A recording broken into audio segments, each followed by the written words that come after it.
राजस्थान की सरकार और दिल्ली की हमारी सरकार है, दोनों राजस्थान के कई राज्यों में होकर इसका लाभ हमको मिलने वाला होगा। बैंकिंग रिवर्स जब तक नहीं होगी, जब तक लोगों को शुद्ध पेयजल, सिंचाई, खेत के लिए पानी नहीं मिल पाएगा, वो मोदी जी की सरकार की तरह उनका नेतृत्व रहा। लगातार हम काम कर रहे हैं।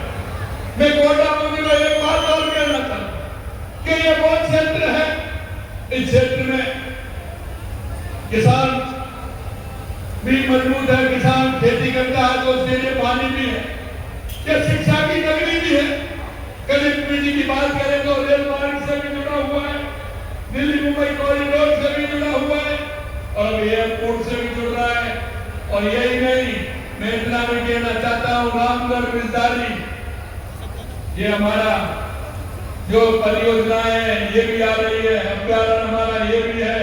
आने वाले समय में अभी आपने देखा होगा, हमारे देश के सच्चे प्रधानमंत्री नरेंद्र मोदी जी ने कहा, मैं आपको ये भी विश्वास दिलाता हूँ, क्योंकि हमने भगवान कृष्ण की जन्मभूमि ब्रज से और संदीपन गुरु के आश्रम तक कॉरिडोर, धार्मिक कॉरिडोर भी बनाया है। उसमें भी केशवराय पाटन भी आता है, मद्राधीश मंदिर भी आता है, वो भी हमारा पर्यटन का स्थान बनेगा।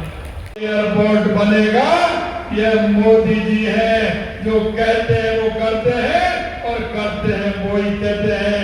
एक बार जोरदार तालियों से देश के सबसे प्रधानमंत्री नरेंद्र मोदी जी का स्वागत और अभिनंदन करें। फिर भाई मैं आपसे एक बात कहना चाहता हूं कि लगातार आप देख रहे हैं राजस्थान के अंदर 2 साल राजस्थान की जब हमारी सरकार आई थी, हमने एक रोड मैप बनाया था कि हमारे राजस्थान में क्या क्या आवश्यकता है, क्या क्या हमें करना है, जो हमारे किसान, मजदूर, महिला, युवा के लिए हम आगे ले जा सकते हैं। आपने देखा कि सबसे पहले जब हमने रोड मैप बनाया, उसमें आवश्यकता थी कि राजस्थान के किसान को पानी कैसे मिले।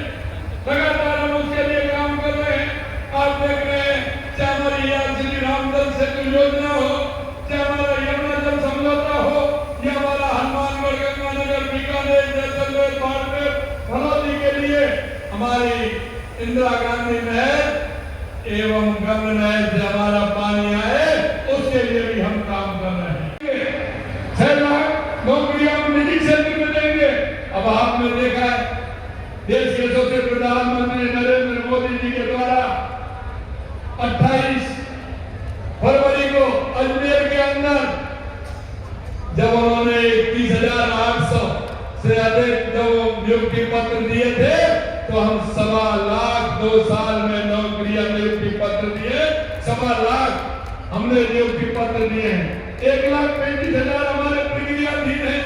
और अभी आपने देखा, हमने 12 जनवरी को 1 लाख नौकरियों का कैलेंडर निकाला और जब हमने बजट तक आए तो हमने देखा और हमने वैकेंसी निकाली तो 25,000 और बढ़ गई।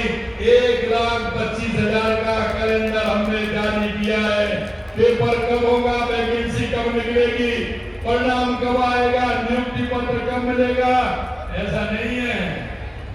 क्योंकि कांग्रेस के राज में क्या होता था, अपने अपनों को नौकरी मिल जाती थी, लोग किस तरह से गड़बड़ी करते थे। हमने कहा उनको भी नहीं छोड़ेंगे। 400 से ज्यादा जेल की सलाखों में है, ये भी हमने करके बताया। उन्होंने कहा कि मगरमच्छ नहीं पकड़े जाए, हम मगरमच्छों की तरफ भी धीरे धीरे बढ़ रहे हैं। कुछ तो पकड़ लिए, कुछ आने वाले हैं।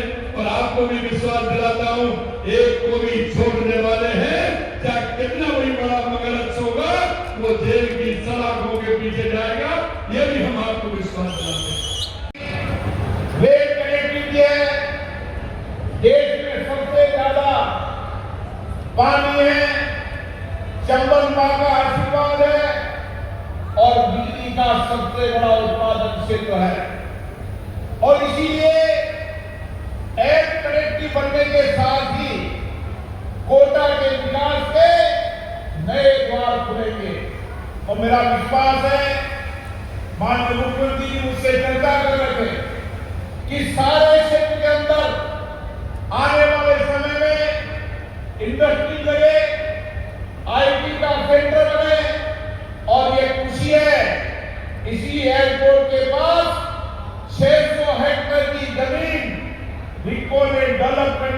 संकल्प दिया है ताकि आने वाले समय में इंडस्ट्री के नए द्वार खुलेंगे। 20,000 वर्ग मीटर का एक नया टर्मिनल भवन बनेगा। यहाँ पे तो पहले से भी एक एयरपोर्ट हमारे पास है, 450 एकड़ का एयरपोर्ट था, पर छोटा रनवे था। रनवे के वजह से हम बड़े प्लेन यहाँ पे उतर नहीं सकते, बड़े प्लेन उतर नहीं सकते तो दूर के प्लेन यहाँ पे आ नहीं सकते। तो हर तरह से एक रिस्ट्रिक्शन वहाँ पे बना था और शहरीकरण वहाँ के एयरपोर्ट के चारों ओर इतना बन गया कि वहाँ किसी को कोने में भी एक्सपेंड करेंगे तो संभव नहीं था। तो एक ही वो उसका लक्ष्य है कि नया ग्रीनफील्ड एयरपोर्ट बनाना है। तो उसके तौर पे यहाँ के लोगों ने, यहाँ के किसानों ने, यहाँ के जमीन देने वाले सभी लोगों से मैं सिविल एविएशन की तरफ से हृदय से उन सबको मैं धन्यवाद देना चाहता हूँ। इसमें तो उम्र